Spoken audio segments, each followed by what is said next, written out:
avant may dugg Cap Manuel yàgg naa ko wax. biñ may dugal Rebeuss biñ may dugal camp pénal foog naa ne fiñ ma dugaloon jamono jooju c'était pour nëbb ma yeneen secteurs yi. c'est pas que dañ ma doon neexal Rebeuss ñu ngi ma dugaloon secteur 5. lan moo tax dugaluñu ma 1 chambre 1 chambre 2 chambre 3 chambre 4 chambre 9 chambre 4 chambre 10 nga xam ne 300 personnes ñoo fa nekk ñetti téeméeri nit benn toilette da ngay rang pour dem douche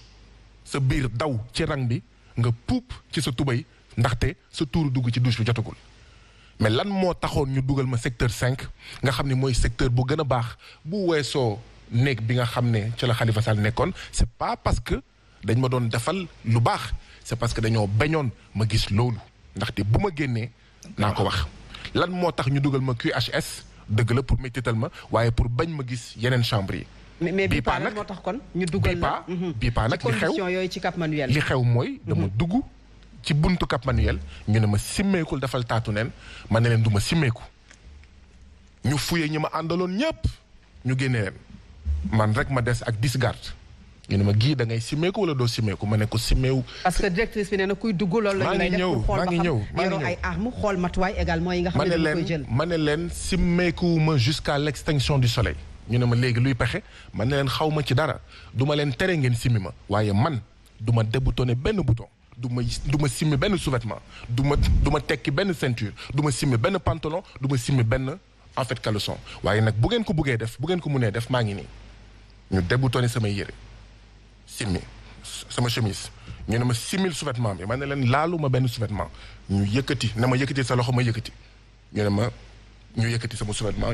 ñu ne ma ubbil sa pantalon ma ne leen laalu ma ñu tekki ne ma yëkkati sa tànk ma yëkkati ñu wàccee ñu ne ma simmil sa caleçon ma ne leen simmiwu ma ñu simmi ba ma def taatu neen complètement ñu ne ma jonkonal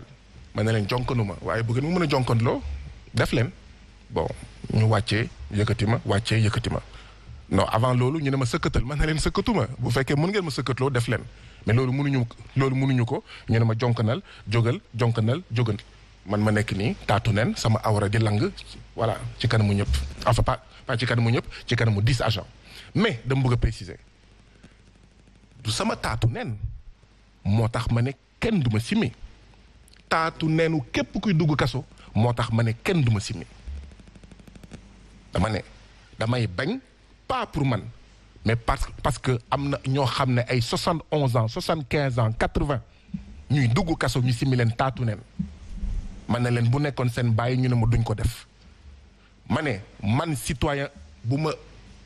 ma duggaatee kaso du ma simmi sama benn yére parce que du ma nangu président Macky Sall di cëral boppam 8 milliards de fonds politiques par an mënul jënd ay appareil teg ko ci buntu kaso yi muy lekk suñu xaalis du ma nangu xaw ma Cheikh Oumar Anne xaw ma Cheikh Oumar ñebbe Anne naan 4500 la doon jënd xaw ma kilo ñebbe ba mënuñoo am xaalis pour jënd ay appareil buntu kaso d'accord ñu naan dañuy def nit yi taatu neen mais aéroport mais dañuy contrôler drogue est-ce que dañuy def nit yi taatu neen lan moo tax ñu ne booy dugg kaso pour vérifier ndax amuloo xaw ma drogue d'accord du ñu def ay appareil yu mel ni appareil yu nekk fële ca buntu aéroport c'est parce que dañoo luubal dañoo tojee alalu askan wi lii mooy wax ci et donc man les turpitudes de l'État néocolonial les turpitudes de ñi nga xam ne ñooy sàcc alalu askan wi man du ma ko couvrir donc loolu moo tax ma bañ c'est pas man dama jàpp ne même ku am 6 ans wala je sais pas moi 15 ans parce que tas naa fa ñu am ay 15 ans ay 16 ans d'accord waruñu ko simmi taatu neen nit la góor jigéen dafa am dignité loolu la de c'est pas que dama doon bañ pour man dama doon bañ pour ñëpp. alors la directrice. muy benn. ñaareel bi man dama dugg Rebeuss bi ma duggee Rebeuss nit yi dañuy dugg Rebeuss yóbbaale seen téere yi dañ koy jël lëmas ko seen ceinture ñu jël ko lëmas ko seen calpe ñu jël ko en fait ñu lëmas ko dugal ko ci mbuus bi ñu def ci scotch ñu bind ci turu nit ki nga ñëw Cap Manuel ñu jël sa ceinture sànni ko ci suuf di la gëmloo ci mbalit bi en fait la jëm ñu jël sa calpe nga génnee xaalis bi ñu sànni sa calpe ci suuf nga indaale caabi non sama caabi nekk la ñu sànni ko ci suuf ñàkk nga ko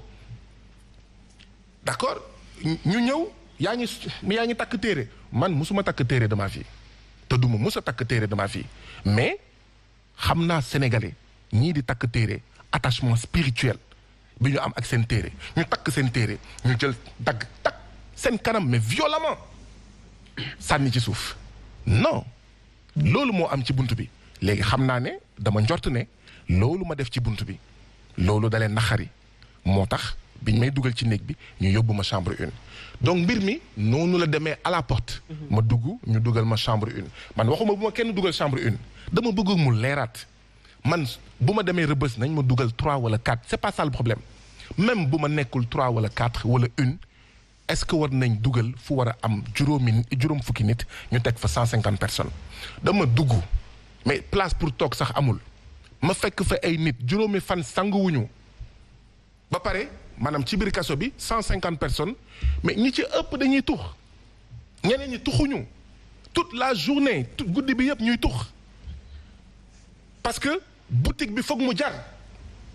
ci dëkk boo xam ne nee nañ jël nañ dogal ci affaire u tux ci lieu boo xam ne dafa fermé mais ñetteel bi comme ni ma ko waxee maa ngi dugg vendredi ba lundi ñuy paquetage lundi soir paquetage mënul am parce que dafa jéggi woon dayoo dafa feesoon dell parce que avant lundi ci guddi motuñu woon 150 xëy na ay 100 moins de 100 un peu plus de 100 mais lundi ci guddi mais dafa fees ba mënatuñu paquetage donc mais Badiane Khady wax naa ko sax ne mais yéen fii. donc bind nga ay bataaxal. dama ko bind ñaari yoon directrice bi nga xamante ne moom moo ki jiite Cap Manuel. benn am na loo xam ne waxaguma ko dama koy wax fii. dañoo fanaan vendredi ci guddi dans des conditions incroyables xam nga chambre yooyu mais guddi nu muy demee atte xeex atte xuloo atte saaga parce que dafa serré yaa ma teg sa 1h du matin yaa ma teg sa conc yaa ma teg sa tànk yaa ma dëgg xeex le prisonnier yi di en fait di fanaane ngay atte te condition yooyu kuñ ko tegoon itam noonu lay demee ma ne loolu donc sama première nuit samedi ci suba ma dem ci chef de poste bi ne ko dama bëgg a wax ak DAP mu ne ma mënul nekk dama bëgg a wax ak directeur boobu xaw ma sax ne góor la wala jigéen mu ne ma mënul nekk dama bëgg a wax ak adjoint directeur mu ne ma mënul nekk dama bëgg a wax ak chef de cour mu ne ma mënul nekk ma ne ko waa léegi kan laa mun a waxal ci kaso bi mu ne ma chef de poste mu ngi fi ma ne ko damal wax ko ne dama ko bëgg a gis dama bëgg a waxtaan ak moom cours bi 2 heures de temps la 1h30 passé mu des 30 minutes ma ne ñii nari ñu maa recevoir ci diggu cours bi ci diggu kaso bi laa taxaw ne leen gars yi di wax lan ma def assemblée générale ah oui oui ma ne leen ñun ay nit lañu ñun ay doomu aadama lañu suñu kër fi ñu bàyyeekoo suñu ginaar yi sax lekk bu ñuy lekk moo gën a baax lekk bu ñuy jox suñu ginaar yi fu ñuy tëdd moo gën ñun fu ñuy tëdd suñuy xar yi ñu bàyyi suñu kër fu ñuy tëdd moo gën fii Moustapha Cissé Lo dugg na rëbës ne leen moom ay xaram moo gën waa rëbës fu ñuy tëdd ay xaram li ñuy lekk moo gën waa rëbës li ñuy lekk ma ne leen gaa yi nag nit luñ ko teg mu nangu ko dagan na te ñun duñu xar ñun duñu ginaar ma ne leen jeel maan du mala dañoo am ay sañ-sañ ñu ngi ñuy sàcc ci boutique bi ñu ngi ñuy sàcc ci téléphone bi 60 secondes 100 francs la minute 100 francs voilà 100 francs la minute c'est pas possible feuille blanche 50 francs etc. d'une façon j'en ai assez dit ma ne leen lii duñ ko nangu chambre 1 2 3 taatu nen bi garde yi ñu commencé di taxaw may wax prisonniers yëpp tàccu bi prisonniers yëpp tàccoo nag xam naa garde yi tiit ne lii bu ñu moytuwul ci mutinerie la jëm kay ñëw jël ma dugal ma ci biir yow da nga bëggoon indi rébellion mais man si jàmm ak salaam laa commencé dama bëgg a wax ak DAP ñu ne ma mënul nekk directrice man leen mais yéen boo amee urgence nu ngeen di def ñu ne ma mais urgence amul man ne leen dama bëgg a wax ak chef de poste ñu toog di tànkamlu ma ne leen voilà donc loolu moo nekkoon samedi bi lundi donc benn ça veut dire que rendre nañ compte directrice ci li xew samedi. mais ku ñu privé ay liberté nan la mën a toogee tamit ci biir Cap Manuel di def assemblée générale. dama ne kaso Kédougou kaso Tambacounda. parce que privé ay liberté mooy sañ-sañ yi. dafay wàññeeku quand même Fatou Abdou dama bëgg a muy leer kaso buñ ma dugal Sénégal kaso buñ ma dugal ci àddina bi sax laay wax bu dul Sénégal ñuy noot détenu yu fa nekk d'accord damay assemblée générale bu fekkee koo xam ne munoo nangu waxtaan ci jàmm ak salaam di nga xam buur saay na man nag bokkuma si ñi nga uyu ma diine l'islam moo ne boo amee lu la naxari da nga koy naxarlu ci loxo boo ko mënul na nga ko naxarlu ci wax boo ko mënul na nga ko naxarlu ci xol may ma pare man nag ma ne même ci biir kaso dama bëgg muy leer président Macky Sall mu ngi may dégg mun na am fii ak 2024 naa dugaat ay yoon ki yoon fuñ ma munti dugal ma gis fa loo xam ne du dëgg du yoon muy loo xam ne tegu na ci man wala tegu ci keneen wala dinañ ko saafara ci jàmm ak salaam wala dinañ grève ci jàmm ak salaam donc damay assemblée générale ba sama xol sedd dañuy wax ak détenu yi d'accord buñ ko buggul nañu teg détenu yi ñun dañoo ñëw ci jàmm ak salaam ñun bëgguñu mutinerie lundi ma bind Badiane Khady ne ko protestation objet protestation demande de rencontre faalewu ma déjà samedi rendre nañ ko compte waxul dara ma bind ko lundi waxul dara lundi 150 personnes ah ñun ñu waxtaan suñu biir ñu ne léegi ñett ñooy commencé grève de la faim ñaar chambre 1 man ak keneen chambre 2 muy 3 ñeneen ñi nañu xaar 12 heures de temps après wala 24 heures après ndànk gars yi di dugg ñuy démarrer grève de la faim en cascade ma bind lettre 11h25 Badiane Khady ne ko information démarrage d'une grève de la faim et demande de rencontre ñu ñëw woo keneen ki nga xam ne moo commencé grève de la faim ci néeg bi après ñu toog tuuti ñu jël ma waaw dégg naa da ngeen commencé grève de la faim lu xew ma ne ko bind naa la lettre xam nga ko moo ne dama ko bëgg a dégg ma waxaat ko ne ko mais foog nga wàññi sa téléphone bi foog nga wàññi boutique bi mu ne ma ñaar laa la xamal ma ne ko waaw mu ne benn li la fi indi suñ yoon newu ci ma ne ko yaa ngi def amalgame wax ci du loolu wax ji mooy d'accorduñu pour ngay jaay 60 secondes 100 francs mu wax ñaareel bi mu ne c'est pas parce que da nga ñëw di revendiquer moo tax dinañ ko fii yenn garde yi sax di muy yuuxu naan ma directrice bi faalewu la ma ne ko ñun détenu yi faalewuñ ko et d'ailleurs bu fekkee yéen faalewu leen détenu yi c'est que xamu leen lii di seen liggéey yéen suñu ay surga ngeen d'accord ñun détenu yi suñu ay surga ngeen donc da ngeen war a dox ci loo xam ne mooy ñoŋal nekkin bi gars yi ne ma on va mooy rek li Antoine Diome ak ñeneen di yuuxu on va appliquer la loi dans toute sa rigueur ma ne ko loolu mooy lan mu ne ma di ngeen gis ma ne leen rek laa leen xamal def leen ma lu leen neex mais un conseil fexe leen ba bu ma dee parce que bu ma deewee ça va chauffer pour vous bon ñu jël ma yóbbu ma ñu ubbi bunt 2 cellules bon jarul may jaaraat ci affaire bi ñu simmi ma foofu tamit taatu nen ci condition yu incroyable mais amul problème en isolement amul problème en isolement mais isolement dafa am ñaari isolement dafa am ay cellules yu set wecc pour isolement am cellule bu dand pour isolement yow ban lañ la ci yóbbu woon man cellule bu dand bi ba pare daf ma taatu nen d'accord bi grève de la faim bi di continuer ñu jël samay yére ñu sànni ko maanaam ci biir cellule bi xam naa boobu xëy na coow am na ci biti ñu jël sama cellule dugal ko ci pax yi ma jël yére yi sànni leen ko ci biti ñuy indi ay siwo ceeb yow def yaaramu nen mais guerre day saf mondial si mi ngeen ma taatu nen dinañ continuer taatu nen bu ngeen buggee sax ma dox ci kaso bi taatu nen xeex bi di ngeen wàññi njëgu téléphone bi ñuy jël ay siwo ceeb di ko dugal may lànk ma ne leen je fais la grève de la faim seen siwo ceeb yi bu mu fi dugg ñu may dugal ay bouteille ndox ma ne leen hey d'accord ndox bii du ma ko naan tant que détenu boo xam ne wóolu naa ko du ma indi ndox xam nga lan moo am solo du yooyu noonu li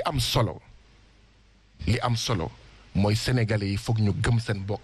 fonk seen réew te pare pour ñàkk seeni intérêt tey bi nga xamante ne xëy nañu d'accord jot info yi que moom bi ngay wax muy directrice bu Cap Manuel viré nañu ko wala peut-être jëlee nañu ko ci bërëb boobu nga xamante ne foofu la nekkoon ban sentiment nga am aucun lijjantewu ma ko faalewu ma ko mais xam nga lan moo am solo xam nga lan moo am solo bu fekkee loolu fii ci biir capitale bi ci kaso bu nekk ci capitale moins d'1 kilomètre entre présidence de la République ak prison du Cap Manuel bu dee loolu moo xew Cap Manuel kon lan moo xew kaso Matam lan moo xew kaso Kédougou lan moo xew kaso en fait Vélingara man loolu moo may tiital et donc lii bu dee dans un état normal dañoo war a def une enquête rapidement ñaar xool ndax foofu rek la am ndax kaso boobu rek la am gis nga ñun sénégalais dañoo bëgg lu yomb laa jël Sénégalais yi dugg kaso nu ñuy def balaa ngaa dugg ñu ngi woote man xam naa kenn kuy liggéeyee kaso bi nga woo ko waaw dama bëgg a Doudou Ndiaye wala Fatou Sow est-ce que mën na am chambre bu baax mais naka la ñuy ñoŋalee suñu kaso dañoo bëgg lu yomb déedéet nañu bàyyi yooyu. maanaam ay dil ci ay dil ci biir ku fi am mbokk dama bëgg chambre gars yi di jaayante ay nekk gars yi di jël xaalis pour ay nekk da ngay dugg kaso ñu naan la diw ak diw ak diw ak diw te bés naa joxe ay tur biñ fi duggee dañ leen doon jox ay portable biñ fi duggee. dañ doon def lan lañ kilifa lañ ay autorité lañ. parce que boo nee ay tur ñu intéressé Sénégalais bàyyil rek. amit nañ la laaj na. waaw non maa ngi ñëw. te li ma wax ci dikk laay wax ci kaso yi ne il y a des agents pénitentiaires dignes honnêtes intègres waaye dafa am ay samba boy yoo xam ne ñu ngi dundee ci ndoddu détenu yi yow d'accord ngeen bàjjen xaji lu muy def ñuy toog di seetaan ñëpp nekk pat mu am fii moo tax may jaajëfal encore une fois colonel Bokandé ndaxte dafa ñëw waxtaan ak man ma ne ko la lutte va continuer la grève va continuer na ngeen wàññi njëkk li le même jour ñu wàññi njëkk li man utuma leneen. kon dundu kaso moo gën a seer dundu ci biti buñ la dégg. mais bàjjen xaji dama ko ne bàjjen xaji mais xanaa fii c'est la 15e région du Sénégal ndaxte prix yi fi nekk boo demee xaw ma Fongolimbi wala Saraya doo ko fa fekk boo demee xaw ma Ranérou Ferlo doo fekk prix yi 3000 francs le pack d'eau bi ñu xeexee ba grève de la faim ci laa jëndee beneen pack d'eau ñu ne ma 2000 francs mu dox ko wàññi. et tous les tarifs ñu ne ma téléphone 60 francs mais j'ai dit au lieutenant-colonel Bokandé ma koy gërëmaat di ko santaat ma ne ko yéen nag xam ngeen ne da ngeen ñu toroxal waaye ñun ñoo baax ci yéen parce que xëy na man bu ma dugaloon kaso bu ñu defoon grève de la faim xëy na yow doo xam li xew ci sa kaso bi mais pire ma wax loo xam ne mosuma ko wax da ngay ñëw téléphone dañ lay virer xaalis téléphone ne la am nga 10 000 francs téléphone donc bu jeexee mun nga bu fekk am nga xaalis nga virer waat xaalis boo wootee par exemple 2000 francs mu dese la 8000 francs téléphone entre temps ñu transféré la ci beneen kaso ñàkk nga sa 8000 francs kenn du la ko delloo non mais c'est extrêmement grave boo amee 10 000 francs boutique nga jënd ba bés bu ñu lay yóbbu ci beneen kaso mu dese la 7000 francs ñu ne la 7000 francs yooyu da nga koy jëlee marchandise ci boutique bi mais bàjjan xat yi tekki na xaw ma ndax comprendre ngeen boo desewee 7000 francs au moment de sortir de la prison ñu ne la far la force 7000 francs yii duñ la ko jox nga génn ak moom da nga koy jëlee marchandise ci boutique bi. boutique bi ku ko moom. mais xaalis bi ci bàjjan xaj yi la doon jëm. alors Omar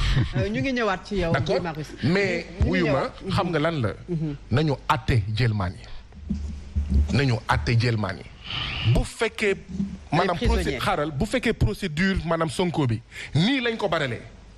dossier Khalifa Sall mi kenn mësul gis dossier bu gaawee ni fast track donc ça veut dire que ñii s'il y a de la volonté mën nañ def fast track nañu fast track dossier les Sénégalais anonymes yi tëdd ci kaso yi ni ñu baralee dossier Sonko ni ñu baralee dossier Khalifa Sall nañu baralee dossier yi nga xam ne c'est les Sénégalais lambda moo tax may waxaat nañu bàyyi 2 Sénégal 2 buts 2 fois nañu bàyyi 2 Sénégal 2 buts 2 fois nañu bàyyi non mais loolu mënul continuer d'accord nañu améliorer les conditions des prisons ma koy waxaat il y a des agents pénitentiaires dignes xam nga garde yi nekkoon maanaam Cap Manuel boutique ba même tarif que détenu yi la donc ça veut dire que suñu xeex bi sax dañoo xeexal garde yi. pour les gardes alors maa ngi garde yi nga xam ne ñoo ñu doon def taatu nen. fàtte naa dara. mais am na ñenn ñoo xam ne en fait nee nañ ma xamatuma ndax Sébikotane la wala en fait mais Cap Manuel mais groupe bi ñu leen simee taatu nen mais da ngay dégg yenn saa yi mais gars yi di ree mais sa koy bu ndaw. non wuyu ma non dañuy wax jaar ci digg non non wuyu ma man naka laa koy woddee xam nga déedéet xam nga lan mooy wax nañu ko woddu quand même waaw non ñoom comme duñu wodd ñoom waaw ñun ñu wodd wax ci ñun may ma rek xam nga lan mooy wax ci il faut que sénégalais yi nga xam ne dañoo am ay mbokk kaso man awma mbokk kaso est-ce que mos naa am mbokk kaso xaw ma sax lan moo tax mu am ay sénégalais yoo xam ne saay bu ñuy wax ci kaso ñoom ñooy wax ci kaso sénégalais yi nga xam ne am nañ mbokk kaso doo leen mës a dégg ñu wax lan la dafa war a jeex ñu ngi naan 11000 prisonniers moo am ci kaso yi déedéet 11000 prisonniers tel jour mais du 1er janvier au 31 décembre c'est pas 11000 prisonniers li ñuy joxe mooy 11000 prisonniers jour sangam bu ñu calculer ñi nekk ci kaso Sénégal yëpp 11000 la déedéet c'est vrai mais du 1er janvier au 31 décembre c'est pas 11000 prisonniers. Donc sénégalais yi nañu commencé di fulal kaso yi du dëgg du yoon ba pare indi ay peine alternative mandat de dépôt yomb na de mandat de dépôt dafa yomb mais yow dugg kaso dafa yomb déet il faut que ñu bàyyi lii. il faut que ñu bàyyi lii te du man maa tax may wax. du yow yaa tax may wax mais askanu Sénégal moo tax ñuy wax. alors dégg nañ plaidoyer bi Omar bu ñu gisee conditions yi nga xam ne moom la fi Guy Marius Sagna décrire muy conditions yi nga xamante ne yu difficile la ci biir prison bi nan nga ko jàngatee li mu expliqué. waaw xam nga détaillé ko ci biir Cap Manuel. c'est-à-dire il faut ñu respecter la dignité humaine. Absolument. Il est temps. On ne peut pas criminaliser le vol du bétail. dañ ko criminaliser alors que nit ki doomu aadama bi bu nekkee en prison nekk dans des mauvaises conditions loolu xel mënu ko nangu sax mais léegi wax nii ñii fi toog dunduñu ko mais man dundu naa ko de Fatou Abdou c'est-à-dire bu waxoon lu xamante nii ne gisuma ne am na ci prison bi léegi dama koy wax man xam naa ne am na. lenn rek la fàtte. ci wax jëpp bu mu wax yëpp am na dafa am loolu mu wax yëpp ñii taatu neen ñii boo ñëwee yenn saa ñu bàyyi la nga dugg ñii ak lii condition de détention yi. dund nga ko maanaam. dama ko dund je l'ai vécu dem naa Rebeuss man. je l'ai vécu à Rebeuss mais buñ la indilee añ 11h li mu fàtte wax mooy mën nga ko jot 20h. les mêmes conditions yi mu expliqué yooyu nga ko dund. mais dund naa man. am na ñeneen. altine boobu may wax. waaw dañoo teg bool yi maanaam boolu reer yi mi ci biir chambre bi man maa ko compté benn dank ñetti dank bool yi jeex. waaw. mais continuer Omar. pour te dire c'est-à-dire non seulement benn dank benn ñaari dank mu jeex mais mën nga indi sa añ 11h jot ko 20h wala jot ko 19h wala. Omar am na ay détenus yoo xam ne dañoo amoon xaalis Cap Manuel ñu yóbbu leen Sébikotane dañoo sàcc seen xaalis sama benn co-détenu mu ngi tudd Jean-Étienne Dacosta 100 000 am des na biir Cap Manuel anamu kenn xamul te du moom rek xaw ma tax comprendre ngeen maanaam dañ ko dugalal xaalis ba mu mot 100 000 ñeneen 50 000 ñeneen 10 000. mooy li nga doon expliqué sànq booy génne fa nga koy bàyyi. non loolu mooy ticket téléphone ak ticket boutique bokkul de. mooy ci buntu bi da nga am xaalis ñu lay transférer sa xaalis réer kenn du la ko jox. non mais attends c'est hallucinant ça. alors on va continuer. conditions de détention yi am au niveau des prisons dafa jéggi dayoo c'est-à-dire doomu aadama bu nekk ci condition yooyu nit mënu ko concevoir ça da ngay toog du matin au soir la nuit tu ne peux pas dormir yaramu neen ngay def nii di toog di kotti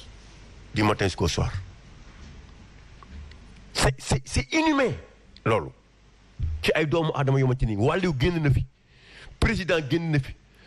tëj nañ fa ay kilifa diine lu ne gis nañ ko fa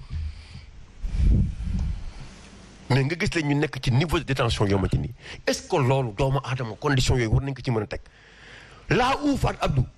li am barki démb nit ñi génn couvre-feu la yenn yi c'est-à-dire xam nga tu es dans de bonnes conditions mais mënatoo dund situation boobu nga génn ne il est temps waxatuma ne ki nekk ci prison yi nga xam ne da nga koy paquetage façon paquetage boo ma ci ni kenn xamul seen der yi boo leen gisee da ngay yaakaar ne ñii ay mbëtt moo leen jur da ngay dem ba sa der dootoo amati der bu baax ñii si ñàkk a fayda lañ leen tëjee ba léegi jugé wuñu leen ñii si lu xamante ni mën nga doon sax bàyyi seen kër dara du si fekk dara nga mettre leen dans ces situations là ça me rappelle Kunta Kinte détention yi ñu doon def Kunta Kinte est-ce que li ñuy def Kunta Kinte sax talewul détention yi ñi nekk ci Rebeuss ñi def ñu nekk dans tous les prisons et c'est grave loolu on a pris 155 milliards pour construire un stade olympique 61 milliards pour construire centre Abdou Diouf yi nga xamante ni ne. xaw ma kañ lañ fa gën a waxatuma la arena bi avec 66 milliards. mais quand même des êtres humains. on peut pas construire benn prison boo xamante ni ne véritablement ñi dinañ nekk ci condition yoo xamante ni au moins ça c'est acceptable. là où on prend des milliards di ko dugal ci yoo xamante ni ne amul ñu dara waxatuma la ak ay nit. boo demee bi nekk ci Sébikotane mais loolu du prison. quand tu vas là-bas mais loolu du prison c'est du n'importe quoi. moi je pense qu'il est temps que l'État du Sénégal prenne des dispositions. Si l'État ne prend pas ça il faut que les gens se battent parce que ñi nekkee ci prison yi mais ñaaw na benn xeetu ñaaw boo xamante ne te ba pare attention kii la lu mu tudd kii Fatou Abdou. seen kii yooyu la de lu mu tudd sax seen ventilateur yooyu xam si xeetu ventilateur yooyu ne ci kaw nga xamante ni parfois mën nga jékki-jékki sax mu coupé. rang ngay def tu peux rester jusqu'à la nuit ngay rang pour dugg dans les toilettes mais c'est parce que ñi amuñu bokk. Et pourtant, durant la campagne, le président, on a ces prisonniers. Mais je vais vous mettre dans des conditions acceptables. Qu'est-ce qu'on met dans les conditions acceptables? C'est d'aller construire un building, réfectionner un building à hauteur de plus de 30 milliards ou de 37 milliards. Jël tous les immeubles di ko jënd immeubles yi ñuy jënd fii en face palais ne pour la sécurité du président de la République. Ces milliards-là qui constituent 17 milliards est-ce que 17 milliards yooyu mënuñu ko woon dugal tabax ko benn prison bu xamante ni ne dina xel nangu na ko. mais li fi am ni xam nga si depuis quand est-ce que xam nga la kan la woon prison bi depuis la période coloniale. avant les indépendances. depuis la période coloniale heure bi waroon na fekk ñu changer prison Rebeuss def ko musée pour wane ne Ablaye Wade jaar na fi. pour wane ne sëñ Cheikh Al Maktoum jaar na fii yeneen kilifa diina jaar nañ fii mu doon un exemple pour les Sénégalais mais di jël ay nit doomu aadama di leen paquetage gis nga lii rek dafa waxuma sax on préfère être dans des situations de coupure de courant on est prêt aujourd'hui à ce que du ñu am ndox pour que tous les Sénégalais se battent pour que les détenus qui sont dans les prisons puissent être dans des conditions acceptables. C'est acceptable. Je me demande nous sommes dans quel pays est-ce que ñi ñuy jiite am nañ yërmande est-ce que xam nañ ñi seen situation lañ nekk mais c'est extraordinaire. alors Pape Matar. Fatou Abdou Pape Matar na yóbbaale lii. Omar Faye nee na est-ce que ñii am nañ yërmande est-ce que xam ngeen ne ay weer a ngi agent pénitentiaire yi jotuñu seen heure supplémentaire ñoo xam ne 70 000 lañ leen di fay 80 000 xaw ma 100 000 xaw ma 110 000 pendant ce temps. ñu ngi murok sow ci HCCT di murok sow ci conseil économique social et environnemental di murok sow ci haut conseil xaw ma di dialogue social di murok sow ci ay institutions aussi inutiles que budgétivores di murok sow ci ay fonds politiques yu ñuy jox pas 50 millions militants APR sangam 10 millions. les agents pénitentiaires xam nga dañuy faral di wax ci wàllu éducation mais bu ñu bëggee une éducation de qualité foog ñu am des enseignants de qualité foog ñu am des enseignants motivés. mais payoor bi ci motivation la mais c'est la même chose dans l'administration pénitentiaire bu ñu buggee ay agents pénitentiaires motivés moo tax même bu fekkee d'accord ma si mais di nga comprendre ne koo xam ne 70 000 80 000 100 000 lay fayeeku koo xam ne balaay la 5 mais day ragal sax jël payooram mais kooku day gaaw a mer. tu comprends. ñaareel bi am na ay prisonniers yuy toog. plus de 24 heures seen nekk du ñu génn cour am na prisonniers yoo xam ne. non mais parce que prison bi nuñ ko tabaxee ñàkkum place bi bëri nit bi nu ñu jaxasee ay condamnés non condamnés 27 heures nga toog ko sa nekk. vous pensez que c'est normal 27 heures nga toog ko sa nekk balaa ngaa génn beneen bi donc foog ñu fay heure supplémentaire agent pénitentiaire yi foog ñu yokk seen payoor. foog ñu changer bu ñu la déggee dafa mel ne sa combat la nar a doon parce que bëri na ay combat yooyu porté du gulet ñun organiser ni fi ñun waa FRAPP nous avons organisé des marches waxuma conférence de presse ay marches ci affaire kaso yi ay conférence de presse ci affaire kaso yi du gulet ça fait 3 ans qu'on le fait te day continuer pas parce que dañ fay dugg parce que le problème am na ñoo xam ne 2 ans 3 ans 4 ans lañ fay def balaa ñoo xool seen les conditions dans les prisons oui mais pour garde pénitentiaire yi non c'est la même chose mbiru kaso détenu la ak agent pénitentiaire man dama leen wax sax ne yéen agent pénitentiaire yéen ñu gën a nekk ci kaso parce que sax guddi ñun dinañ nelaw yéen ngeen ñuy garder parce que sax yenn saa yi mu am ci kaso ñoo xam ne mën na leen fay juróomi yoon alors que yéen amu leen dépense fin de mois yaa ngi di xool naka ngeen di waajalee koor bi di ñëw waaye tamit foog ñu wax ne yenn saa yi ñu jox la ay mbir ci buntu bi mais ñu sàcc ko ci buntu bi administration pénitentiaire bi sàcc ko ci buntu bi ñu dugalal la fukki orange mais nga jot ñaari orange mais fukki mbàjj ak juróom-ñeent yi nga xam ne Fatima Mbeng bi ñu jàppoon ak Abbas ci buntu Cap Manuel mbàjj yooyu la ñu indi woon Cap Manuel ñoom delluwaatuñu ak mbàjj yooyu ñi nekkoon ci biir kaso bi les 19 yi ngeen doon dégg mosuñu jot ci mbàjj bi donc am na yoo xam ne mais dompat bay dompat néew dompat bay dompat détenu ñu ne du lundi au vendredi mënatoo jot dara samedi ak dimanche nga mun jot bool ceeb non mais foog ñu changer affaire yi foog ñu changer affaire yi te ñun ñoo koy changer suñu bopp Sénégalais yi nag nañu bàyyi am kersa boo duggee kaso boo génnee rek ngay nëbatu buggoo kenn yëg ne mus nga dugg kaso mais dëmm lu mu gën a bañ mooy ku ko jeebaane booy toog di noppi di gis di noppi mais dëmm bi day continuer di seeñu askanu Sénégal ci biir kaso bi. alors Pape Matar conditions yu inhumaines bu ñu déggee li ñu fi expliqué boobu ak léegi ban lecture nga am ci loolu. waaw dafa mel ni rek dañu hérité benn système boo xamante ni ñu ngi ko jël ci colonisation bi jël ko ci colonisateurs yi parce que tey kaso tey dafa mel ni dañuy humilier nit ki loolu la ñuy gën a chercher. parce que bu ñu la nee booy dugg ci prison bi dañ lay simi ba nga set wecc ñun la sëggal nga sëgg ñun la juutul pour naan dañuy jéem a xool nagam dissimulé arme foofu yaakaar naa ni loolu c'est inacceptable. là où benn portique de sécurité rek waroon na mën a assurer loolu te malheureusement tey day wane que ni vraiment suñu dirigeants yi parce que aussi ñu bëri duñu dund réalité prison tey ku mel ni Guy Marius Sagna bu nekkoon peut-être ministre de la justice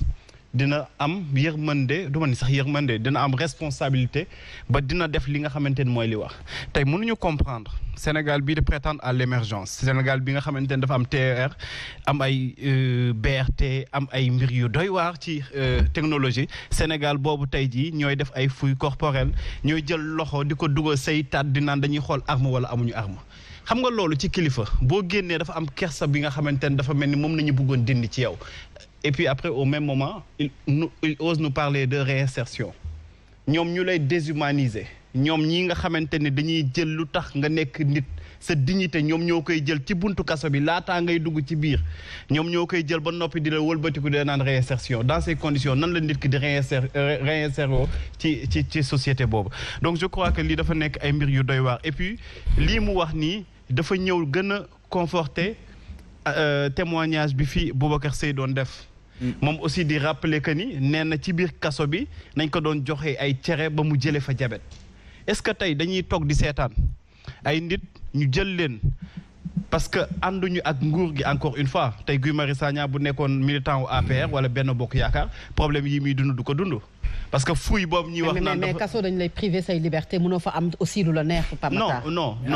xam nga waxu liberté mais dañ la ni sa dignité loolu dafa nekk un droit constitutionnel dañ la ni l'être humain est inviolable et sacré l'État a l'obligation de le protéger donc bu ñu la nuyee da nga am obligation def benn mbir obligation boobu du dépendre fi nga nekk fépp foo mënti nekk dañ la war a protéger sa dignité boobu mooy tax nga nekk être humain dafa inviolable amul lenn lu ko mën a justifier donc di wax ni que vraiment bu ñu tollee ci situation yi président Macky Sall yaakaar naa ne mi ngi dégg bu baax lu Sénégalais yi di wax ñuy dégg chaque fois nit ki bii dugg ci kaso dañuy naan ay mbir yu ñàkk fayda ay délinquants mineurs bu ñu duggee ci kaso bu ñu génnee dañuy gën a sadique mais malheureusement lépp conditions yëpp dañu réunir que boo génnee da ngay développer lu nasaraan di tuddee ressentiment da ngay dem ba yow benn haine sax ngay mujj am ci ñi nga xamante ni ñoom ñoo fa nekk alors que ñoom aussi gi mi ngi koy wax léegi ñu ngi dans ces mêmes conditions période Covid bi yaakaar naa une semaine nañ doon ñibbi dañ doon obligé passer toute la semaine du ñu mujj dem seen i kër ñoom jelmaani nekk ci ay conditions ñoom aussi yu doy waar parce que li ngay wax nii dem bay jël ay orange yu jàmm ay banana jàmm c'est parce que ñoom aussi dañuy nekk dans des conditions yu doy waar te kenn moo leen ko teg loolu seen kilifa yi nga xamante ni chaque décennie ñu dem taxawaalu buntu Rëbës ñu defaral leen ñaari pièces yoo xamante mën nañ koo visiter ñëw taxaw ni way gis nañ conditions yi dinañ fexe soppi li nga xamante ne moom mooy nekkin bi ak lii te gis nga vraiment Fatou Abdou il faut que état bi jël ay responsabilités am il faut que ñu jéem a changer conditions de détention te lii ñuy wax détention préventive fac droit boo fa demee problème bi résoudre 10 cabinets d'instruction nga am d'accord mais mën nga koo yokk parce que du matière grise bi moom moo fi manqué tey boo demee fac droit ñaata xale ñoom ñoo fa nekk ay maîtrisards. organiser leen ay concours tey jii bu nekkee da nga manqué ay magistrats demal foofu nga dem récupérer leen xale yi ñi ngi fi am nañu xam-xam am nañu lijaasa mais parce que ñoom seen yoon newu ci bas peuple bi nga xamante ne ñoom ñooy nekk ci kaso te kaso am na ay kilifa yu fa nekk gis nga lii ñuy wax nii dafa am ñu ñuy fuyee ñu dul fuyee effectivement ku mel ni Oumar Sarr leer na li ba mu demee Cap Manuel dundul li nga fa dund man en tout cas seeti naa ko foofu te xam naa ni nekk woon ci condition yooyu noonu dañ ko tegoon ci condition yu baax yoo xamante ni boo ñëwee da ngay xam ne kii fii mu nekk de peut-être liberté am nañ ko xañ mais yenn li nga xamante ne avantage da ko doon am mais c'est parce que dafa am ñoom ñu ñu jàppee ñu war a préserver seen dignité mais ñeneen ñi nga xamante ni comme dañuy xalab comme dañuy wax comme dañuy nekk ñoo xamante ni dañuy jéem a yee askan bi ñooñ fu ñu dem dañ leen war a gën a décourager loolu nag dam la ci encourager bu baax a baax parce que seen but du lenn lu dul fexe ba décourager Guy Marius Sagna de telle sorte que jéem nañ la corrompre mënuñu jéem nañ la xoxatal mënuñu ñu ne dañ lay fexe nag ba dindi li nga xamante ne moom moo nekk ci yow mooy sa dignité jéem laa décourager ba ëllëg benn Pape Makhtar Diallo bu naree jug ñu ni ko defoon gis nga lu ñu defoon Guy Marius Sagna gis nga lu ñu defoon kii jël ko exemple loolu nag gis nga Guy il faut nga continuer si mais sénégalais yi aussi il faut que ñu bàyyi combat par procuration sonn nga trop bu ñuy jugee waa Sénégal yi bu ñu amee problème ñu woole ni la Guy ñëwal ñu dem il faut que aussi les gens commencent à prendre leurs responsabilités. Alors c'est clair. mënuñu ni boobu ba tey benn personne nañuy cité ñeneen ñi aussi toog mel ni dañu nekk ay complices de ce qui se trame dans ce pays. alors te loo xamante ne lu inacceptable la. alors c'est clair Pape Matar. Guy Marius waaw ci loolu parce que Pape Matar wax na ko jaabante kaso bi mu jëm peut-être que fe ñu lay téye ci kaaf bi balaa ngaa dem ci kaso bi bëri na mais également li ngay dem rëbës wax nga ko lim bi muy arrestation yi bëri na sa famille nan la ñu koy jàngatee ban lecture la ñu am ci loolu nga xamante ne yaa ngi koy dund saa su ne ban gis-gis. kaso neexul de Fatou Abdou loolu foog ñu wax ko kaso neexul waaye dama koy waxaat foog ñu nangoo ñàkk suñu ay avantage ñàkk suñu payoor ñàkk suñu heure supplémentaire ñàkk suñu confort pour am lu gën tant que yéen man ñun yéen mii di ma seetaan parewu leen pour ñàkk dara du ñu am Sénégal bu gën du ñu am Afrique bu gën dama génn kaso taal sama téléphone ci yoon bi may wax ak sama doom bu jigéen ñu nuyonte et tout ça mu ne ma papa aujourd'hui c'est le plus beau jour de ma vie ma ne ko pourquoi. mooy bu mujj bi mu ne ma parce que tu es libre. tey mooy bés bu gën a rëy ci man ma ne ko ndax lan mu ne ma parce que da nga génn kaso. alors bu ma waxee loolu c'est pour dire que kaso neexul yombul ci kii di tëdd kaso mais yaa ngi xalaat sa doom yaa ngi xalaat sa jabar. elle le dit souvent saa boo génnee wala. mais dernière fois wala avant dernière fois bi ma waxuma bii donc bi ma génnee kaso bi ma waxtaanee ak sama doom ne ko écoute sama doom man damay xeex pour beneen Sénégal et donc foog nga comprendre ne xeex pour beneen Sénégal régulièrement damay dem kaso parce que sama doom bu jigéen yaayam daanu ko woon wax dëgg bi bu ñu ma jàppee kenn du ko wax dëgg mbokk yi kenn du ko wax dëgg dañ koy naan sa papa dafa dem Mauritanie wala dafa dem Mali wala dafa dem xawma Guinée mais bi ma toogee ak moom di ko expliquer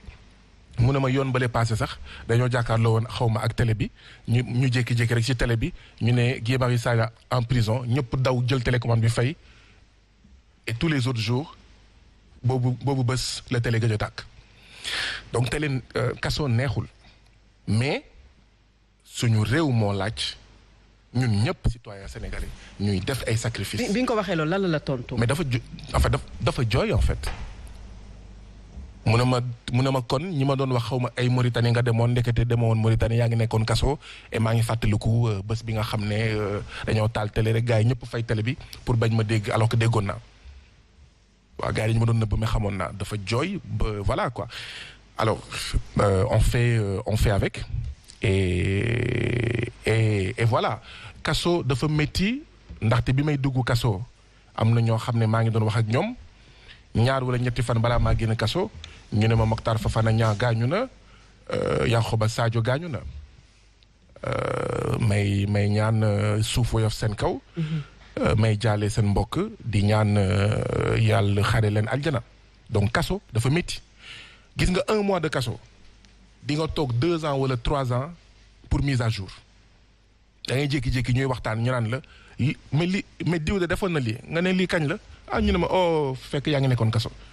1 mois de kaso di nga toog 3 ans pour xam ci 1 mois yooyu qu'est-ce qui s'est passé mais Fatou Abdou wax nga fi sànq ne non mais kaso warul neex patati patata lan moo tax kaso warul neex. dañ la privé say liberté. mais lan moo tax ñu privé la sa liberté ba pare ñu war la teg ci mais ci ay conditions yoo xam ne guddi sax day am ñoo xam ne dañuy def ay attouchement sosuma de dama ko dund fekkee toog ak ñoo xam ne waaw dañ leen doon lambaatu. d'ailleurs bàjjan Xadi nee naa ko mais yow sa kaso bi ku fi dugg boo génnaati di nga nekk góor jigéen. yow da nga ko dund yow si sa bopp wala da nga gis ñu ko dund. des gens qui l'ont vécu. xam nga Fatou Abdou lan moo tax kaso warul métti moo di ne wolof naka lay waxee kaso séeréer nu muy waxee kaso mais kaso fu mu jógee kaso. bokk suñu réalité socioculturelle. kaso fu mu jógee kaso. kaso mooy baatu français. ça veut dire que amul baatu wolof buy wax kaso. quand tu parles d'attouchement loolu laa wax. maa ngi ñëw waaw amul baatu joolaa buy wax kaso ça veut dire que wolof xamul woon kaso. wolof dafa xamoon neneen nu muy jubbantiwee ñi nga xam ne ñoom ñoo xëy na dëng ngeen baal ma ci wax bi. pël xamul kaso amul baat buy wax kaso ça veut dire que askanu pulaar amoon na neneen nu mu doon def pour jubbanti. basari mais xamul kaso jaaxanke xamul kaso. ñun ñëpp kaso la ñuy wax donc ça veut dire que ñun loolu day ñëw rek ba léegi ci domination bi même pour jubbanti pour corriger maison d'arrêt et de correction pour corriger maanaam soppi ci anam bu baax suñu ay doomu aadama ñu ngi ba léegi ci tubaab bi nu mu doon def maanaam kaso donc il faut que ñu bàyyi wax ci parce que genre wax li nga wax sànq ne kaso mënul neex moo tax kenn bëggul kaas dama posé question dama ne ndax kaso buñ la privé say liberté war na neex ñu alors di profité ci occasion bi di wax ne lii expliqué tamit situation kaso yi mooy dañoo manqué le juróom benn téeméer àttekat Sénégal dafa am un déficit de 600 magistrats c'est vrai que yenn saa yi ñu dóor ñu mandat de dépôt waaw yenn saa yi ñu def lu leen neex mais lii tamit foog ñu xeex ko te amul àttekat yu doy parce que président Macky Sall ak ñi ñu àndal toje lañ fi nekkee gouvernance toje mais loolu ça veut dire que secteur boo laal day métti mais ci biir kaso ci lay gën a métti ndaxte foofu amul micro amul caméra amul TikTok amul WhatsApp amul filmer du ay bu amoon ay bu ñu filmer woon moo tax tamit may lancer un appel aux organisations des droits de l'homme ak yooyu bëccëg la ñuy dugg kaso en général. ba pare ñuy fexe ba di leen di ba ñuy fexe ba du ñu dugg ci chambre yu métti déjà pour man 8 heures ci guddi 9 heures ci guddi 10 heures ci guddi baaxoon na yenn saay ñun fexe ba di ñëw heure boobu heure u tëdd ci ngay xamee lan mooy kaso waaye bëccëg la ñuy ñëw ñu fexe ba ñu dugg ci chambre yu xaw a tane yi. déedéet. nañu dem heure u tëdd. heure u tëdd ngay xam li fa nekk. donc loolu laa bëggoon wax di wax ne Fatou Abdou mbir mi du Guy Marius Sagna mbir mi du li may sentir li ñuy def nii yëpp d'accord comme ni ko Pape Matar waxee du tere xeex bi dañ koy continuer. absolument il faut que ñu am beneen Sénégal il faut que ñu am beneen Sénégal il faut que ñu am beneen Afrique te loolu daf ñuy jaral sax ñàkk suñu bakkan daf ñuy jaral d'accord ñu ñuy def taatu neen ak ñoo xam ne yaa leen mag. buñ ma doon def taatu neen junni at du tax ñu continuer xeex lu ñu war a xeex. donc loolu mooy wax ci et mbir mi du mbiru Guy Marius Sagna li may naan xaw ma 10 minutes 1000 francs mais bi ma génnee Rebeuss waxoon naa ko fi. lii scandale bi mooy Rebeuss 2019 laa fa dugg 2021 2 ans plus tard ñuy fekk 10 minutes 1000 francs mais ça c'est scandaleux foog ñu soppi ko foog ñu changer ko mais profité ci occasion bi di rafetlu taxawaayu ay directeurs yu mel ni lieutenant si ca Sébikotane d'accord xëy na lépp ñoŋul xëy na lépp baaxul dépense bu ñu leen di jox pour ñi ñu leen dénk ci biir kaso yi ñu yore leen seen dépense doyul mais am na ay agents pénitentiaires yooyu am na ay ñoom colonel Bokandé ay ñoom lieutenant si ay ñeneen ak ñeneen ñoo xam ne ñu ngi góorgóorlu ñooñu dañ leen war a jàppale dañ leen war a dooleel te ñun ñii xëy na ñenn ñi dinañ ñu mere mais ñun bokk nañ tamit ci suñu wax ci suñu critiquer ci wax li nga xam ne moom la ñu dund bokk nañ ci liy ñoŋal la preuve moom laa doon wax sànq tey jii nii les agents pénitentiaires du Cap Manuel mais prix yi ñuy jëndee ci boutique bi mais wàññeeku na lu tax 57 heures de grève de la faim dont 28 heures de grève de la soif parce que dama leen ne ndox bi ngeen ma indil du ma ko naan fekk gisuma détenu bu ma wóolu ñu bàyyi ma 27 heures lekkuma naanuma bi coow li fooree ñu xam ne caaxaanuma après 27 heures lekkuma naanuma ñu soog a indi kenn Jean Etienne ma koy rendre un hommage di ko gërëm mu ngi encore kaso Sébikotane ci la ñëw jël sama butéelu ndox indil ma ko ma xool ko ma wóolu ko ma soog a naan 27 heures lekkuma naanuma 57 heures lekkuma loolu moo tax tey agent pénitentiaire yu nekk Cap Manuel d'accord di jëndee à des prix normaux donc ñun Macky Sall du suñu noon policiers yi du suñuy noon gendarmerie duñu suñuy noon agent pénitentiaire yi du suñuy noon xam nga mooy lan nootel te dinañ ko xeex ba jëlee ko c'est clair Cheikh Oumar condition détenu yi régime yi fi jot a jaar yëpp sénégalais